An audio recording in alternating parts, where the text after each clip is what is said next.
I lost you here for a second. There you go. Okay. So start recording. I'll edit part of this out. I'm just going to ask you a couple questions, and yeah, we'll go from there. You ready? I guess, man. All right, let's do it. All right. 5, 4, 3, 2, 1. Steve, welcome to Hamza's Corner. How you doing, man? I'm good, Hamza. How are you? I'm good. I'm good. You know, just get through the evening. It's been a long and difficult scenario trying to get these videos going, but I think it'll pay off, and I think you guys will like it, especially going into the playoffs. So it'll be good. What's on deck for the commissioner for tonight? Watching tonight's game? Well, I actually just some work. I just got a new job, and it's going through training right now. So actually, after I get done with you, I've got to dial back into work and work a little bit. So nothing fun, man. Well, hopefully we can get done pretty quickly. I don't think your interview is going to be as tough as Eddie's, so I think we can stay on topic here. Yeah, and I don't think you're as big of a talker as Captain. Yeah, you're always pretty good at getting off quick with me, Hamza, so I'm sure we'll be okay. I like it. All right, Steve, jumping right in. So we got a couple topics to discuss. You know, we got your reign as a commissioner, controversy within the league. A lot of people are saying it's because of the commissioner and your team. But first, let's talk about playoffs. Playoffs. Exactly. Since 2013, this has only been your second playoff appearance. So that being said, the Sizzly Bears, you guys have struggled. So yeah. What do you think about some of those? What do you think about some of those comments people are saying?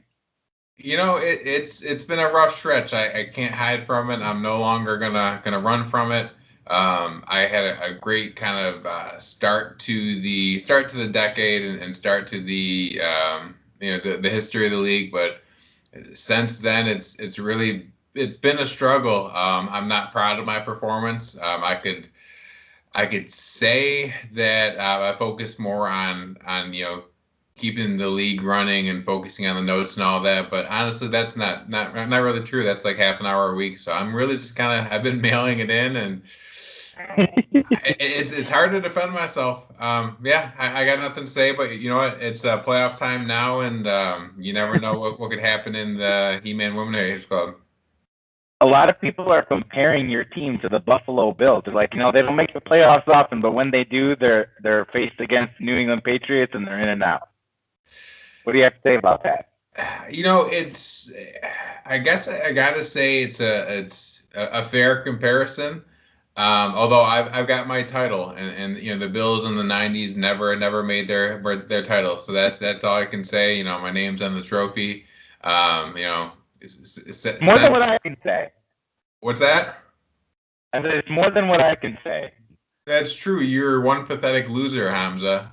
So I've always got that over you, and until that changes, like I don't really even know what I'm doing, wasting my time here interviewing with you. I'm not sure why I took your call, but I guess I felt like giving to charity today. As a GM, I just realized maybe I'm not meant for being a GM, and maybe my calling is really just being an announcer. Tony Romo style, just jumping in and embracing the league in a different fashion. Yeah, mate, you should probably try something else. You're right. Well, let's see here, man. You made back-to-back finals in 2010, 2011. You were the underdog both years. I mean, do you feel like an underdog this year? Like, what are your feelings going into this playoff?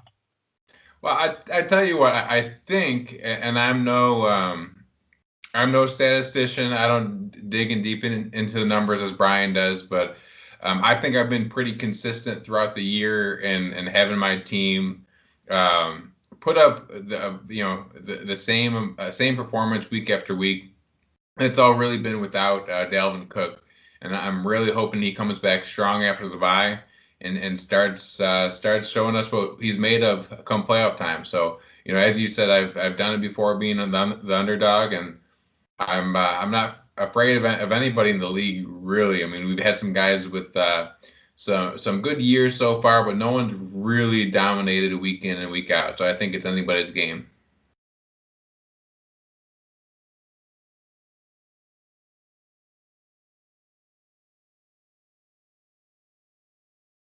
see yourself walking through to the finals, or is there somebody that's a major hurdle for you? You broke up there, Hamza. I couldn't hear your question. Could you repeat it? Yeah. So, your road to the playoffs, who's the biggest hurdle for you between now and the championships? Or your road to the playoff, or your road to the championships? Well, I'll tell you who's not a hurdle at all is Matt Luzak.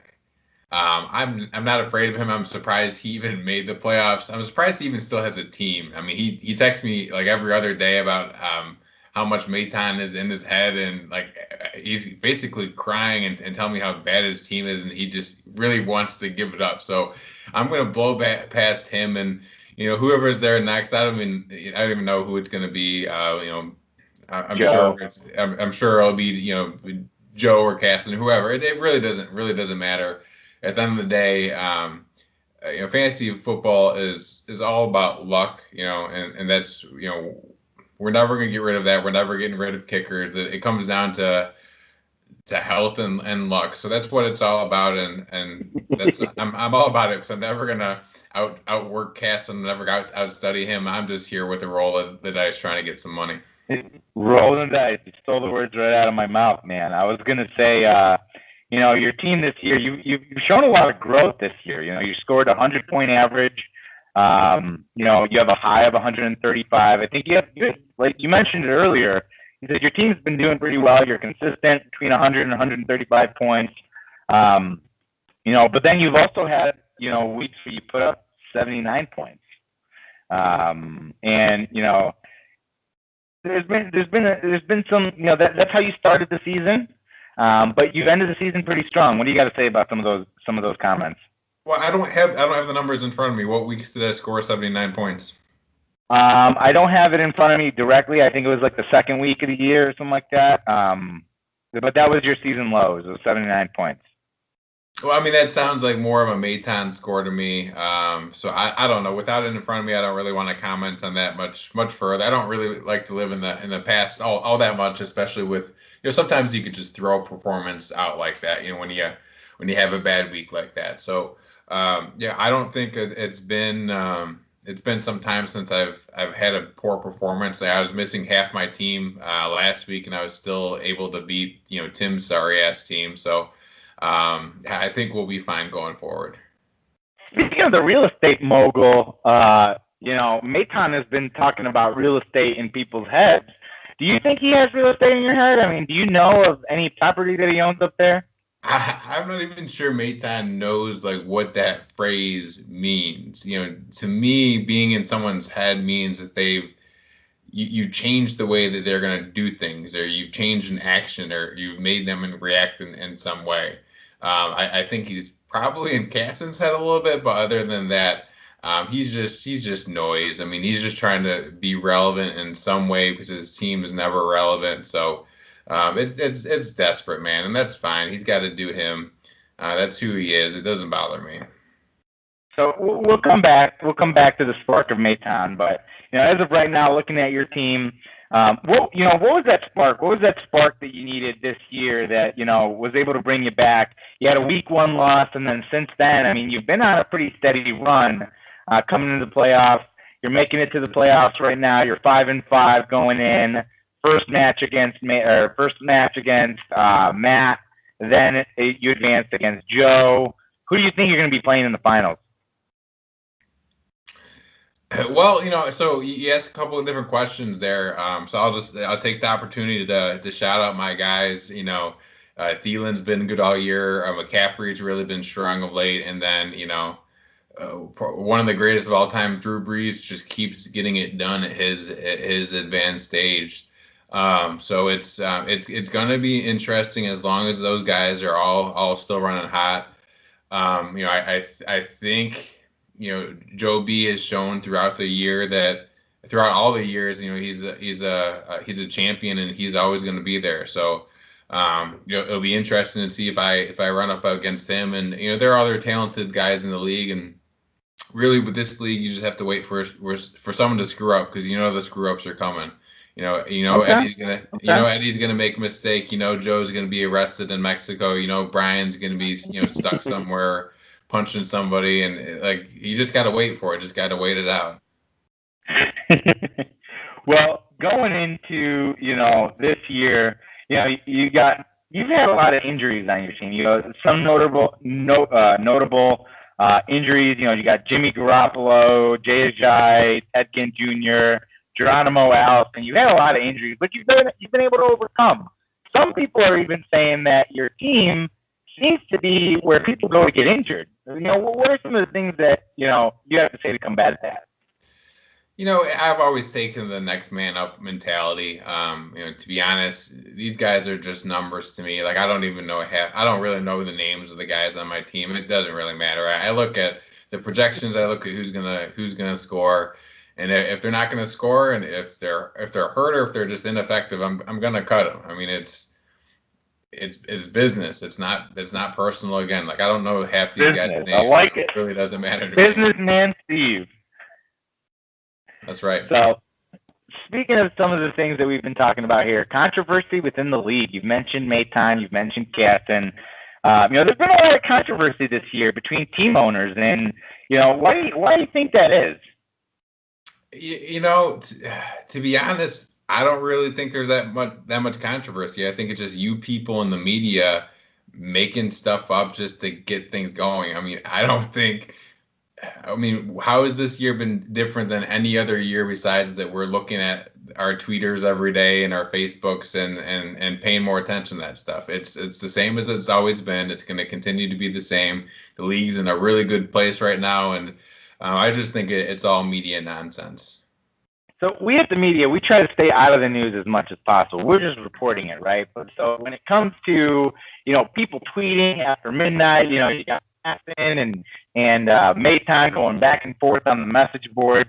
A lot. What do you have to say about some of the rumors that the commissioner of the league is hard to blame for all the anger and hate speech that's been going out there? I mean, as a leader, you should be the one stepping up. I mean, you gotta blame someone, and when people are unhappy, and if they're unhappy, they tend to blame the boss or the top dog, and that's fine. I mean, in a way, I think the league is more united than ever, and even if it's against me, that's fine. I mean, it can be sometimes what a great leader does is sacrifice himself to unite the others, even if it's at my own expense. So it's fine. Like I said, I think the league's in a great position, and whatever the personal feelings are within the owners, again, I don't really have any personal feelings towards any of these people. I mean, they're numbers. I could replace anybody. There's a waiting list for this league. So if anyone's super unhappy about it, that's fine. They can find a new league. So that being said, with some of the feelings going around, it sounds like it's a pretty heavy. There's a lot of emotions going on, bearing the burden of the flock being the league. What does that have to say about your commissionership? With that being said, your commissioner status is being challenged for 2019. I mean, I haven't heard of any serious challenges, so I'm not even sure what you're referencing. Dan Maton, GM Dan Maton is challenging your commission. It's been in news outlets. It's been in the the message boards. I think he's seriously considering himself a running mate. And from previous interviews and there's allegations and some of the stuff that's going on, might be some scandal going on, and according to him, of course. And using your own words, what would you have to say to I guess put the kibosh on some of these allegations? I mean, I don't think there's really any news. I mean, is Oprah running for president? I mean, and until someone says that's there shows me any facts, I don't think there's really anything to comment on there. Okay. Do you have any words for the team GM and then potential opponent for next year, Dan Maton, if he were to choose to run against you? No, I got no comment. Really, nothing. Who is he? I mean, he's technically been in the league for a couple years. Has he ever been the playoffs? I don't even remember if he was in the league last year. I don't know. I've nothing to say. No comment. You're hitting me with that Marshawn Lynch. You're just here so you don't get fined, huh? To be honest, Hamza, I'm not sure why I'm here. Yeah, again, when have you ever been relevant in this league? I'm not sure why I'm talking to you, dude. Ouch, ouch, ouch. Well, we might have to take a brief intermission so I can take some of these daggers out of my back here. But, I appreciate your time. Do you have any closing thoughts, closing words you have to say to some of the other people in the league, maybe some of the other people in the playoffs? You know what? I don't really have much. I mean, I've kind of said it all. It's I would, a lot of people say let the best man win, but I don't think that really means anything anymore. It's all about luck. Because if the best man, won, I'd be taking home even more money than Casson pays me every year. So, I think let's just let me win and stop doing this whole charade.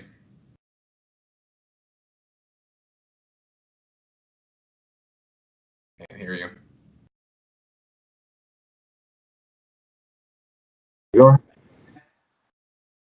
What? Try it again. You're going in and out. Try it again. Try what again? The end of what you were saying. Oh. Ask the question again. I don't remember. Closing thoughts. Oh. So a lot of people at this stage say that let the best man win, but I don't really care about the best man. I just want to win. So if it's luck, whatever it is, that's fine. It'd be nice to make more money besides the money that Casson pays me every week just to be in the league. So more money is great. Let's do that. Thanks again for your time. I appreciate it. I know the guys will appreciate it. And yeah, man, I'll look forward to seeing how you do this week. All right. Thanks, Hamza. All right. Thanks again. Brian Casson, welcome to Hamza's Corner. I know we've had some technical difficulties here, but I appreciate you making yourself available right now. Going through, I appreciate you being available for the interview. Yeah, no problem. Happy to be here in Hamza's Corner. Just your screen is frozen here. Is it? Is it still frozen? I can't see you. I can see you, but you're just going. Frozen. It's like a jolly picture. I can see you, so don't worry about it. My screen is perfectly fine. Okay, perfect. So yeah, man. So I got a couple questions for you. I think this is the interview everyone's been waiting for. We want to be able to talk about your season, your feuds within the league. What should we look forward from, or what should we look forward to from team rebuilding year and Coach Casson going into the years to come? But first, what's with your obsession with handcuffs, bro? Is it like a kinky thing? No, it's not a kink. Okay, it's a strategy. As you may realize, in the last couple of years, I've been drafting heavy at wide receiver and trying to get some premium talent there, while picking up a couple of RB2s and then trying to find an RB1 from the waiver wire. And now it looks like I've got, at least 2 RB1s and then potentially a high-end RB2, and then who knows how Matt Breida is going to turn out. If he stays healthy, he's probably going to be good, but that's a product, that lineup of running backs is a product of me utilizing that strategy. And so I've been doing it for a couple of years now, and it's worked. I finished like second last year, I think, in regular season behind Tim, and then now I'm in third going into the playoffs, and it's worked out. Well, to a lot of us, it all started this year, at least. It all started September 4th. To the viewers, the fans, the haters, it started September 4th with your pickup of James Conner, which realistically, looking back at it, was probably the best pickup in waiver wire history. Now, looking back at it now. But seriously, though, I mean, you got Naomi Hines, Gio Bernard, Doug Martin, Deion Lewis, Peyton Barber, Bilal Paul. I mean, 1 out of the 7 that work out, one that did worked out big for you. Yeah, and you might remember I tried to poach him off to you and pick up some good talent in tight end, and I ended up getting that later on with Lamar Miller and getting O.J. Howard. Not quite. Who would you have seriously considered? Like, who would you have seriously considered a trade? If you can go back in that time, like, Zach besides Ertz, Ertz. For your team, it was Zach Ertz, and that was it. Like, nobody else.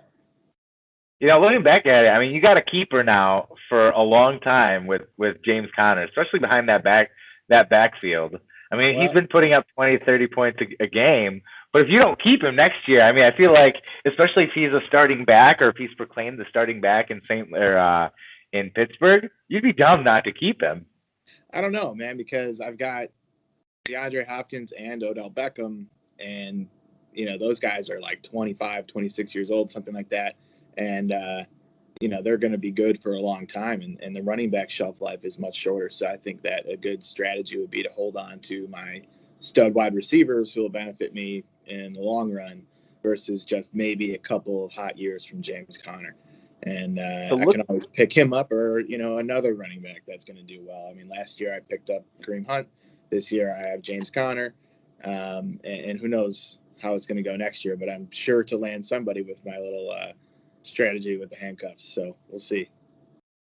Okay. So looking at your roster right now, what's the biggest surprise? Who has been the biggest surprise outside of Conner? We know Conner was a big surprise for everybody. For you, who was the biggest surprise for you that was like the biggest, like, wow, this guy is actually doing a lot better than anticipated? Well, I don't think James Conner was really a surprise other than the fact that he, stayed on and he's now started for like 11 weeks in a row. I knew from the past because I used to pick up D'Angelo Williams all the time and start him when Le'Veon Bell was out. And so I knew that the backfield produces good numbers. The volume is there. And so, I don't think he's a surprise. But for me, the surprise is probably Cam Newton. I didn't think that he would be as elite as he's been. He's been a consistent force in my lineup that has helped him win a lot of games. A lot being relative because it's only 6. But he's helped me win a lot. Most of the games that I won is because he's done well, or at least in part because he's done well. So I'm surprised to see Cam Newton in the top 5 in quarterbacks. I didn't think he would be quite there, but I figured he would be a starter at least throughout the year. Okay. Now, back-to-back playoff berths, obviously with the team of Conner, Mixon, Hopkins, OBJ, Diggs, Breda. I mean, you've had a lot of people step up for you. Back-to-back playoff berths after, last place Ian season in the 6th. I was not Ian last year. All right. Like Steve was the Ian last year, and Eddie was the Ian the year before. So it wasn't me. It's just the way. Maybe you were just the worst team in the league. You were the Ian, but you were the worst team.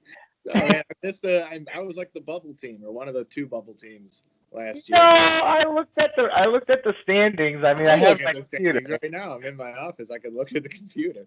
I was gonna say, I have that access as well. Let me take a look here. All right, but I'm gonna beat you to I'm fairly certain you were the least amount. You had the least amount of wins that year. In 2016. Yes. Oh man, I'm almost positive I was 4-6. We're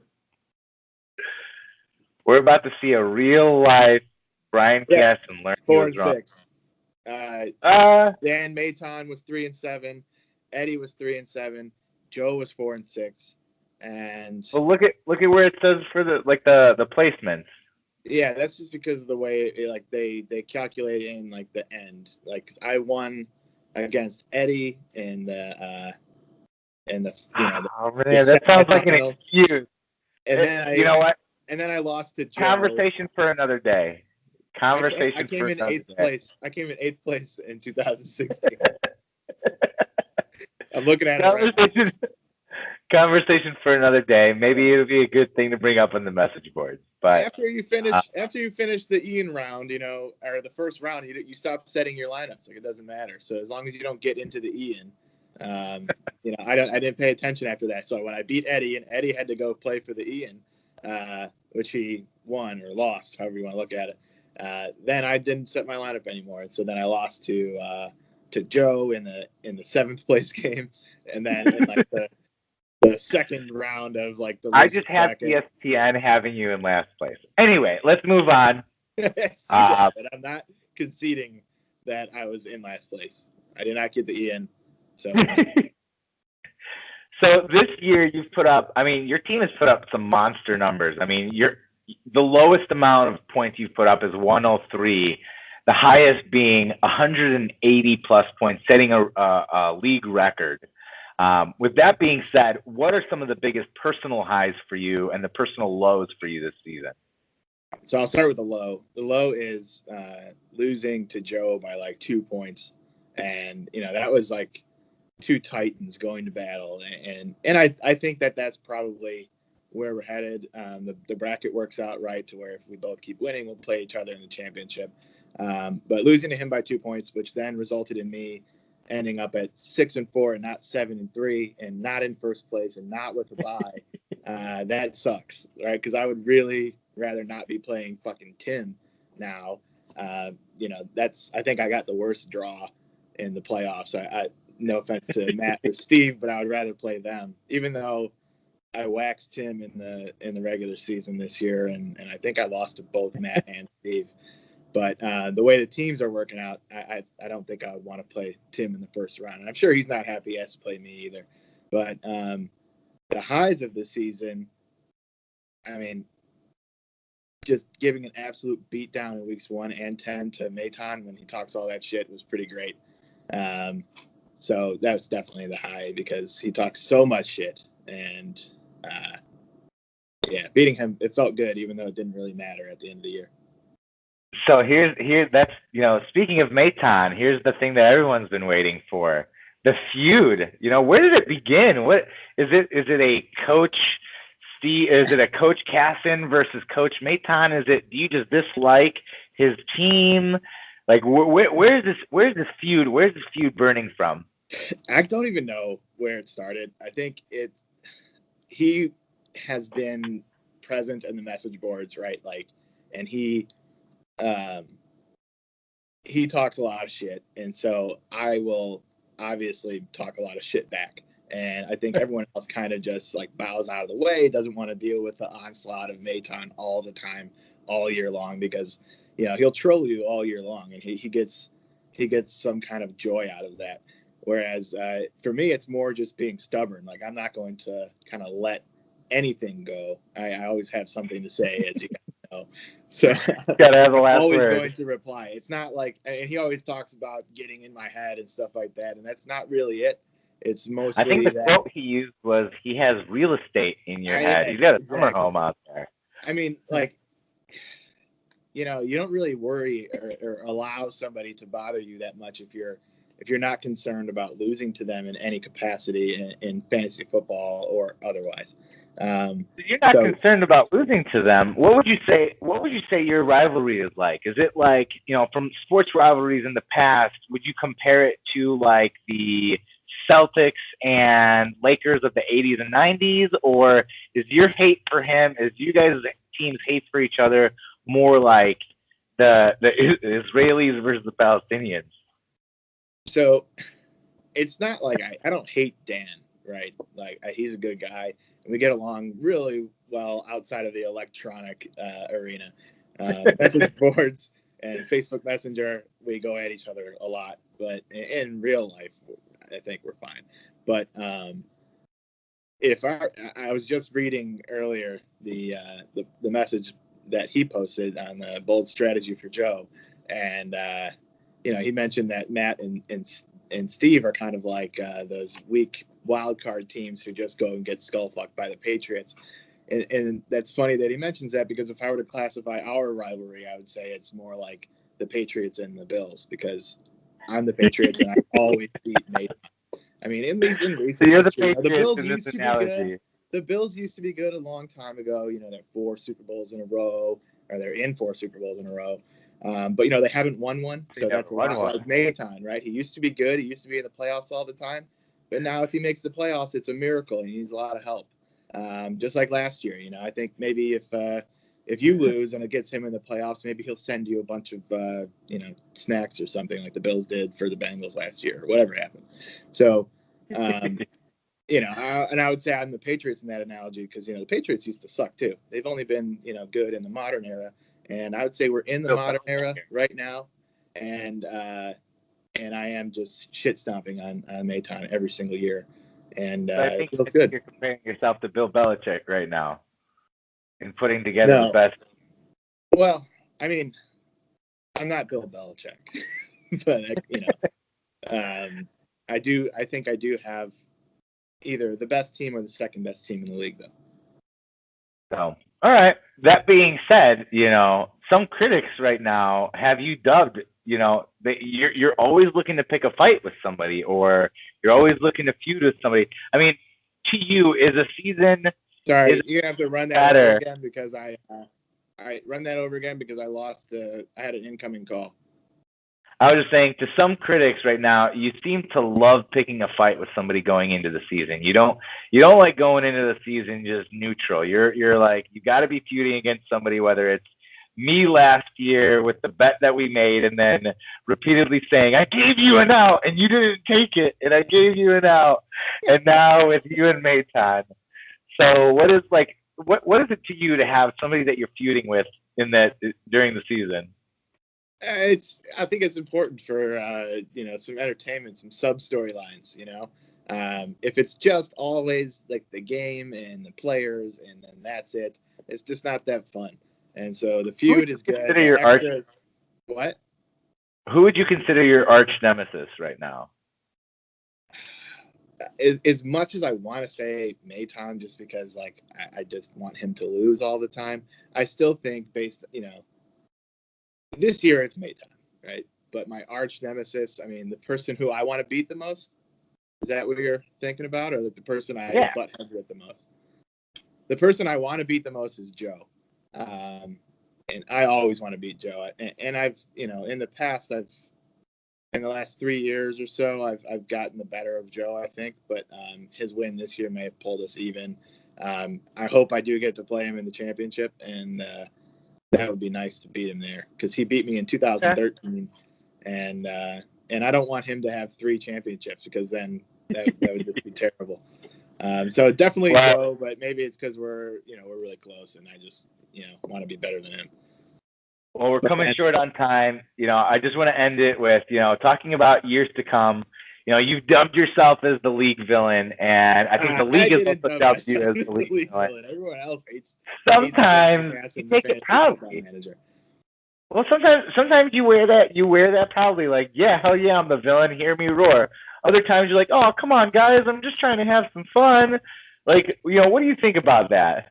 Yeah, well, so with respect to the second part that you just mentioned, it is really annoying when I am trying to make a funny joke. I know it's funny and it's objectively hilarious, and then nobody else joins in because they don't want to give me. Oh, you froze. So basically, that's fine. But yeah, when you're the villain, you're never the villain because you're sucky. If you're not good, nobody thinks you're the villain. So I guess that's why I don't mind it, because if people want me to lose, it's because I'm winning, and I'll take that. Okay. Any last words here for going into the playoffs?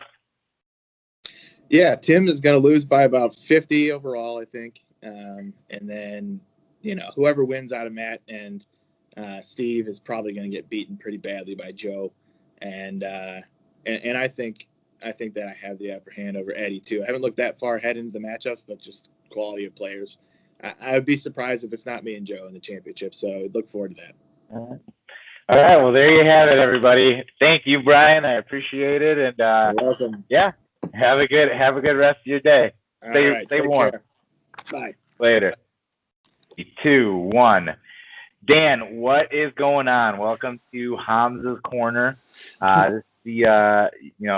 I've started this group message thing. I'm going to see what's going on. I'm going to try to carry it into next year. Definitely going to be carrying it into the playoffs. There's no surprise. You were definitely one of the guys that I had to interview. Want to see your take going into this year, but going in, there's a couple things that we want to discuss. Are you running for 2019 commissioner? Your feud with Casson this year, and what's the future of your franchise? But first, let's start with talking about your team. Yeah, not much to talk about. Well, you made quite a splash this year. you started off the year kind of slow. You lost a couple close ones. You had a couple tough breaks, but I mean, you really came back and you beat a couple really strong teams. There was a lot of inconsistencies. You had matches where like you beat Matt by 1.1 points, 81-80, but then you beat Joe B, who's the number one person in our league, 137-101, and you turn around and you fucking what words again did you use to your beating to Tim 153-105? I dragged my nuts across his face.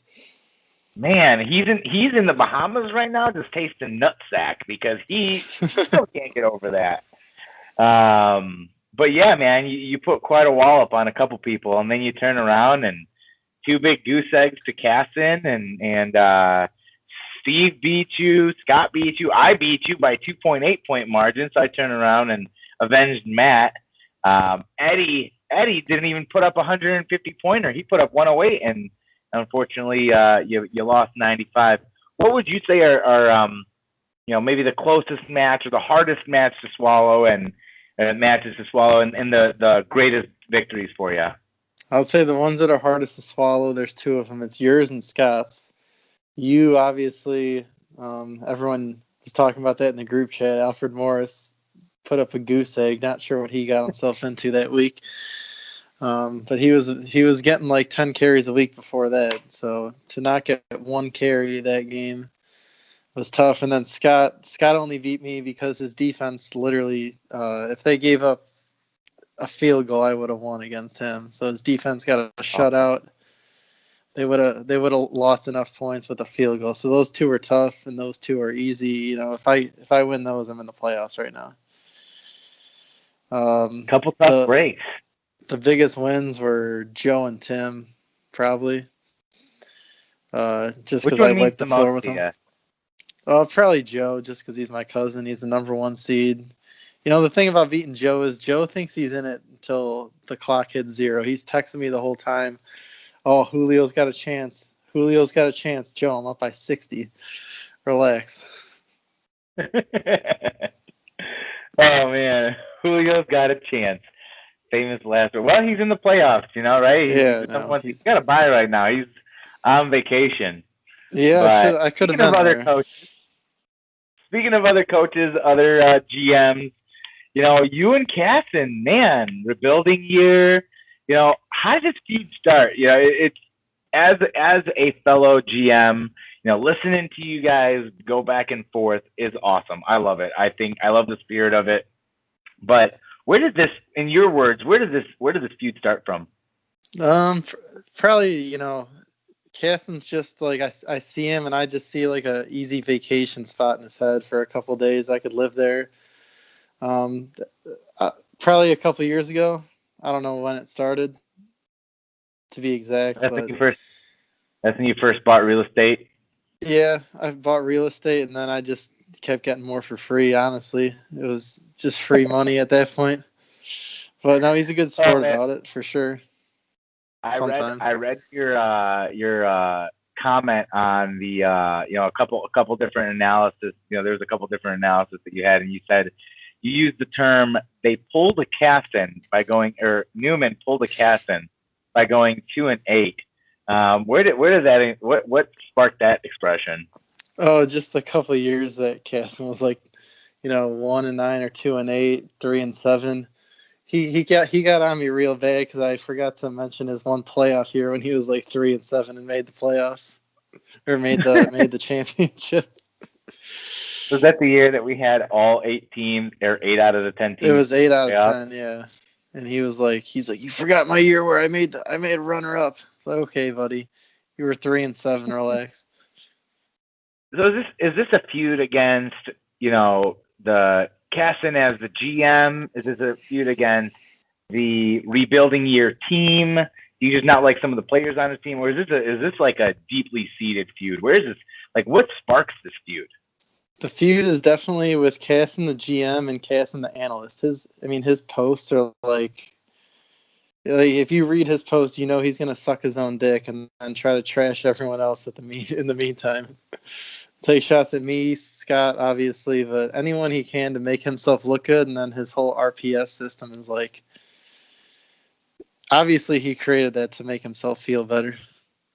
Do you think he would stop doing the RPS system if his team had double L's every week or an L in the points column? No, he would figure out a way to make it different, so he would still come out on top. This rivalry you guys are talking about, I mean, I look at it, I read it, I analyze it, I'm looking at it. Is it like something that we could expect? Is it like the Celtics and the Lakers of the 80s and 90s? Or is this deeper? Is this like going to continue forever, like the Palestinian-Israeli conflict? Well, neither of us have had much success lately winning, so I would say it's more like a Cubs Sox, where I had a little bit of early success in the league, and he claims he has the earlier success, but I never seen it in the league post. But he got a win a couple years ago. He's like the Cubs. It's just a little shit talk, a little banter. Neither of the teams are really good at the end of the day. In this analogy? Yeah, I don't fuck around with the Cubs.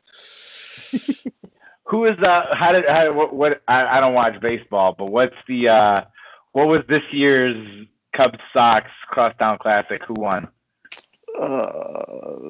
That's a great question. I think the Cubs probably won. I don't even remember, honestly. I was disengaged from the Sox after a while this year, but the Cubs had the better record, but they pulled a first time in MLB history that a team lost back-to-back elimination games. So I'll take the Sox any day out of the week in that.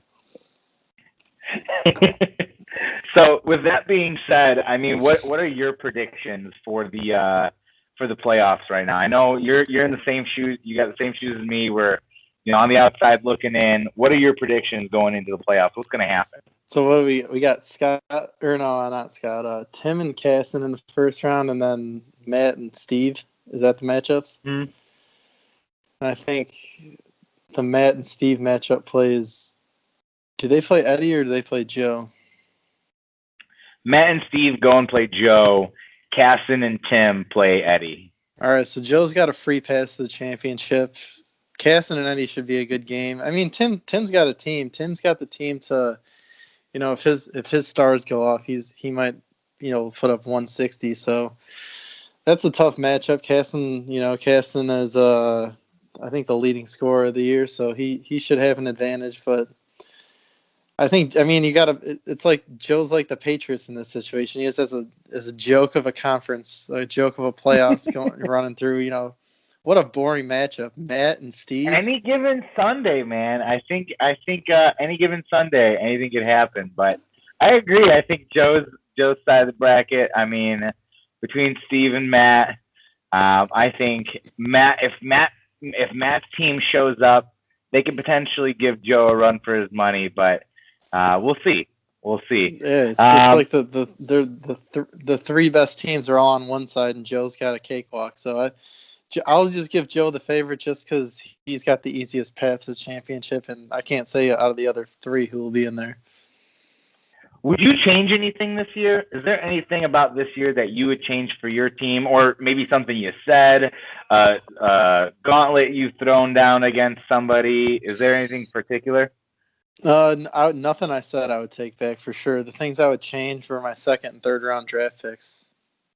Freeman and Gronk really killed my team. Royce Freeman or no, Devontae Freeman.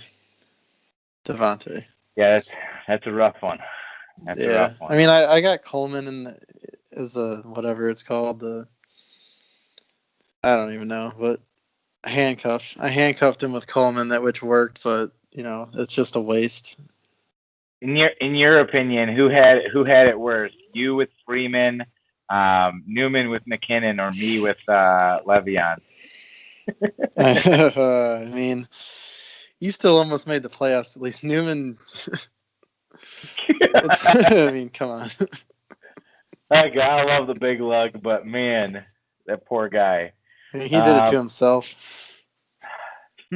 I just remember him, Jared McKinnon, and then we all just crack up. Apparently, Joe told him that earlier in the day too, but he wasn't paying attention. Oh man. Well, that being said, what should we expect from your team going into the future? I mean, I finally got a keeper, so I'm not gonna have to keep going into the keeper draft with no one. I got Kareem Hunt, who's still out there for cash. Anyone who wants to buy him.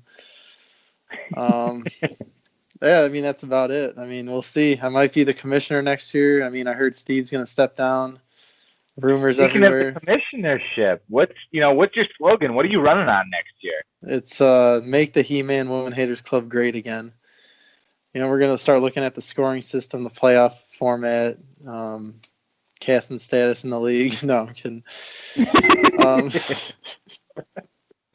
What sparked this? What sparked like, hey, I want to be commissioner? Was it a childhood dream? You grew up and you're like, hey, I can be a commissioner one day. It started as just a joke to get in Steve's head, and it worked. So I just kept rolling on with it, and it's like Trump. No one wants to come and speak out for me, but I think I got a lot of support from the league members, even though no one wants to say it. Speaking of that, do you think? I mean, there's a couple things that I heard. You said you were getting in Steve's head too. I mean, it sounds like you're a real estate mogul. You got these fine establishments and some of these guys. Who else do you think that you have real estate owned in their mind right now? I mean, I could get in Scott's head whenever I want. That's easy. Matt, easy. With Matt, I don't even have to try. I just reply LOL and I'm in his head. I mean, that's probably it. Those Joe, I can call him Francis. He gets pissed. Whew. VIP pass there, huh? Well, man, the last thing that I gotta just ask you is, any words, for your opponent Steve for that? I mean, going into commission next year. Good luck. That's all I gotta say. Do you have any words to say to the rest of the league that's going for the championship, and any words for, I guess, for us guys that are in the consolation bracket? I'll be paying close attention to the other side of the bracket with Casson, and I hope Casson gets demolished by Tim in the first round. Wake me up when the Matt and Steve matchup's over. I'll sleep right through that one. And we'll see what happens in the championship. I predicted Joe. It's either going to be Joe and Casson, Joe and Tim, or Joe and Eddie. So awesome. Well, hey man, thanks again. I appreciate it. We appreciate your time here, and look for the video on the message boards. Hopefully within the next 24 hours. All right, yeah, I'm definitely going to be paying attention. Let me know when it's posted. Will do. Take it easy, bud. All right, I'll see you later. All right. See ya. Bye. In 3, 2, 1. Eddie, welcome to Hamza's Corner, you cheeky bastard. You got a nice beard. You got a nice beard growing. You got the same cheeky laugh. What welcome to Hamza's Corner. We're going to be interviewing you today. Got some tough questions for you. Are you staying safe from the wildfires? Do you really like fish dicks? What's up with jujitsu? And I think some of the most important questions are, who's really pulling the strings? Who's the man behind the curtain for Pablo Escobar's team here coming in from San Diego? So I think let's start off with a more serious question. How are you doing? I'm pretty good. I liked what you did there. All right. And a very few words. You're nervous? You're coming at me hot with a lot of stuff. You're like, boom, boom, boom. KWBL in the morning. Okay. How about this? Let's keep it very simple. You've been called the taco of our league as of late, and you like that. You like that you're called the taco. Why do you think that is? Why do you think you're called the taco of the league? I think it's because I don't pay attention. I just don't pay attention. I don't know who is good or who's not good. I just kind of pick people. And does it have anything? Do you think it has anything to do with maybe the amount of recreation that you do, or maybe even the crazy $1 million ideas you come up with. I can honestly, looking at you right now, playing with your beard, I can see you coming up with something that's as serious as tacos. What is it? What's the thing called? The brothers thing. Help me out here. You know what it is. Penguin Brothers. What is it? Yeah. What is it called, Eddie? No, what is it? You know, where two guys bang the same chick. What are they called? Oh, you know what it is. Rogan. Hey. Sorry. Dog was barking. What's it called? Wait, what was the question? All right, never mind. Hamza, Let's you move lost on. me here. You lost me here. Sorry, Rogan Let's was move barking. on. I was trying to get you to answer one question here. Yeah, Rogan. All right. So when you drafted this year, originally people were waiting for you to pick up a kicker in like Shout out the fourth or Westbrook. fifth round. People were waiting for you to pick up a kicker in the fourth or fifth round. You actually ended up having a really good draft. What actually does go through your mind during a draft? Like what are you doing usually during This year, I don't know. I just pick whoever's good. I look at the number next to them and I just pick them.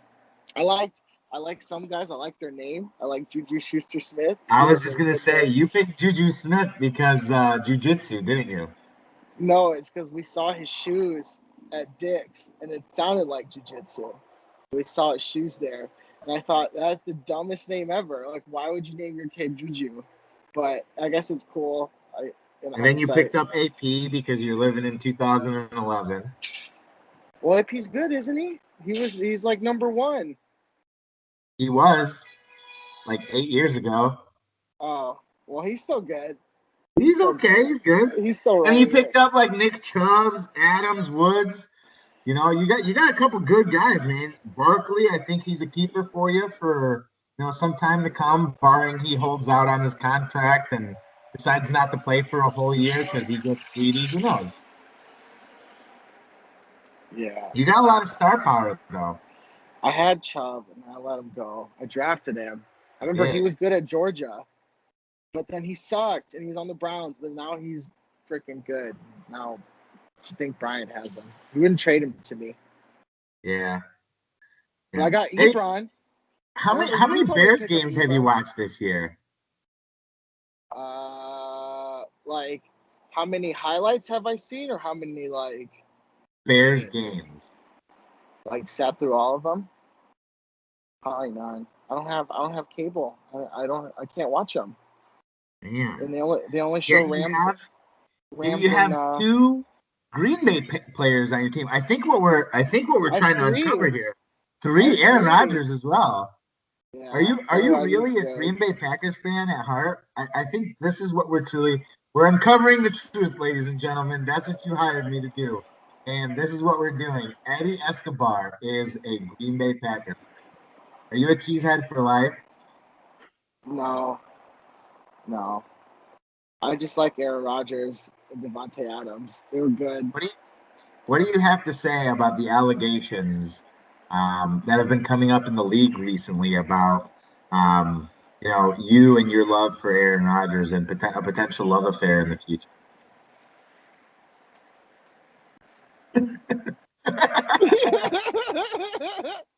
You mean like nuts to butts? Nuts to butts. You always nuts to butts. So being in LA right now, not in LA, yeah. Close to LA. Being in California, you're in Anaheim, close to Anaheim. Close. Oh my God, my phone's about to die. Okay. We got a couple. Costa Mesa. Yeah, Anaheim. Yeah. Right by Disney. I can hear the fireworks. So now that question. I know you're running short on time. You said your phone's about to die. Wait. I think the question. Speaking of Disney. Eddie, I need you to focus on the last question. I need you to focus. I do. But I need you to focus. Thought. The place so far away. Man, this interview is like You're like a little kid. I gotta like try Correct to me. teach you. Correct me, Yeah. man. I gotta get you to answer was just one mine, last right? question. Answer one last question for me. Okay. What really happened to the Ian? Oh, it's here in my closet. I gotta send it. I don't hate going to the post office. I hate mailing shit. Can I we hate see it. it? Can you show the Yeah. viewers? Yeah. Can you show the viewers? We want to see that the Ian exists. Okay. It's right Ladies here. and gentlemen, you are about to Hold on. see it here first. The Ian is alive. It's just in California. This is legendary. This is like making a murderer. If like somebody came out with the truth of what really happened, this is it right here. We're about to. Guys, I'm gonna tell you right now. I drew the dicks. Okay, here's the Ian. I drew the dicks. I was the turd burglar. Okay, so here's American the Ian. Vandal. Here's the Ian. Hold on here. Let me can't turn see it. around. Okay, here. It's right here. Oh, it exists. Right here. It's here. It's all dusty. I had it on display all nice. But I just gotta mail it. See, I have a box. I'll fuck guys. All right, I'll fucking take it. Right. I'll take it. Here it is. Well, It's in the box. I'll last take it to the question post for office you. tomorrow. What are you gonna do if you win this year? I'm for sure going to Disneyland. That is for damn sure. Taking my winnings and going there. Because they got the Star Wars land coming out. Ooh, and the Millennium Falcon's already there. That's gonna be fun. And then if you guys send me the trophy, I'm sorry, I probably won't send it back in time, but it's still rightfully mine if I win it. But I'll try to send it back in time. Or, we could do a Vegas draft, which would be better. Because if we're in Vegas, then we'd all be there, and I just bring it to Vegas. We're just somewhere not from Topgolf. Let's go somewhere different. Last question for you. Okay. You got the winner of Tim and Casson. Yeah. Who do you hate more, and who would you rather play in the playoffs? Right. I don't hate any of them more. I love them both. Which team would you rather not play in the playoffs? I don't know. Probably Brian's team. Brian's team's really good, but Tim always beats me too. So I don't really know. I don't really know. They're both really good. See, if I would have started Ebron, I would have been at the top, and I wouldn't have to worry about it. But Joe would probably have a smooth sail into the finals, and then I could see myself playing Brian, which is scarier. Do you think if you made it to the finals, you'd beat Joe or Steve or Nathan? Yeah. Yeah, I think so. I don't think their teams are that good. Are you throwing down the gauntlet? Is there anybody you want to throw down the gauntlet against for next year? Yeah, you, Hamza. It's always you. Oh, okay. Well, I'm gonna put some hands on you next time I see you. Challenge accepted. Challenge accepted. All right, buddy. Well, hey, I appreciate your time. 11 minutes. I promise you we'd keep it. I promise you we'd keep it short. Shout out Westbrook. Thank you for not saying I'm just here so I don't get fined. Shout out Westbrook. All right, thanks again, man. Any last words for everybody? Shout out Westbrook. All right, thanks again, Eddie.